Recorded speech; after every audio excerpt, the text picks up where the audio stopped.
I just want to quickly take you through the process of signing up for an official GED test if you have been given a voucher. You would have gotten a voucher from your program, from a teacher, from somebody that you're studying with.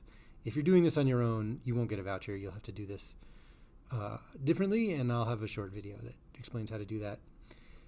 This shows up when you have a voucher, this sort of thing right below your free study guides. You don't want to click on this schedule test up here. You want to click on this one, and it's specifically for the math test. So let's say my teacher gave me a math test voucher.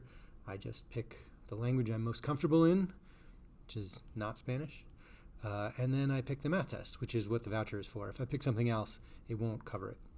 Here's a bunch of small print I have to agree to. The important stuff here is that you have 24 hours before your test to change or reschedule or cancel.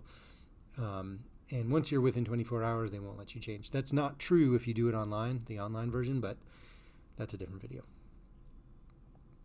Okay, here are all the test sites that are close to my house. I live in Denver. So if that's not good enough, I'll click See More. I can pick any of these testing sites. I'll just do the one that's closest to my house. And I'll get to pick a date. Let's just do it immediately. See all available time. I don't like 9 a.m. That's too early. Let's see if there's any other times available to me. Not a whole lot of choices, but at least I get another hour of sleep if I pick 10. So I'll continue with that time.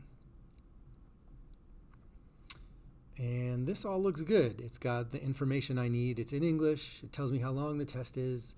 It tells me where it's going to be and what time it starts. All of this will be emailed to me as soon as I finish the order. I'm not going to add anything else to the order. It's not covered by the voucher. And I don't really think I need it either anyway. It's sort of kind of sneaky that they're both these blue oval buttons. Okay, well, that's how much it would have cost me in Colorado to take the test, but this voucher makes it free. And here it is, the final screen. I'm almost there. Let's submit the order. Great. I can add it to my calendar if I want.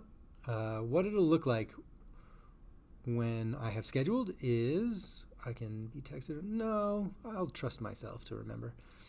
It'll show up as an appointment here. And the thing about this is if I am going to change it or cancel it, this is how I do it. I sign into my GED account. I click on this little arrow, and I'm just going to either reschedule or cancel if I need to. That's it. That's how you use a voucher to schedule a test.